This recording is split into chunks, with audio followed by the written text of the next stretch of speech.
রস্বই বর্ণটা আমরা কম বেশি কিন্তু সবাই লিখতে পারি, কিন্তু বিপত্তিটা ঘটে দীর্ঘই বর্ণের এই উড়ানিটা দিতে গিয়ে। দেখুন তো এই টেকনিকটা কেমন।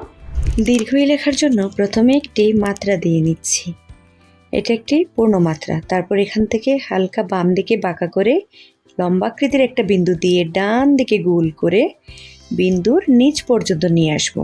বিন্দুটাকে বোল্ড করে দিলাম। এবার এই গোলটা যেখানে শেষ হয়েছে এখান থেকে আবার উপরের দিকে উঠবো, ঢেউয়ের উপরের দিকে উঠে ডান দিকে উপরের দিকে উঠে যাব। এটা অনেকটা একটা টিক সাইনের মতো। এখান থেকে হালকা ঢেউ দিয়ে নিচের দিকে ছেড়ে দিলেই আমাদের দীর্ঘইয়ের এই অংশটা শেষ। এবার এখানে যে একটা কোণ হয়েছে এখান থেকে ঢেউ দিয়ে উপরের দিকে টিকিটা দিয়ে দিলেই কিন্তু আমাদের দীর্ঘই লেখা কমপ্লিট। বাচ্চার হাতের লেখার বোরিং ভাবটা কাটাতে চাইলে লার্ন প্লাসে নক করুন।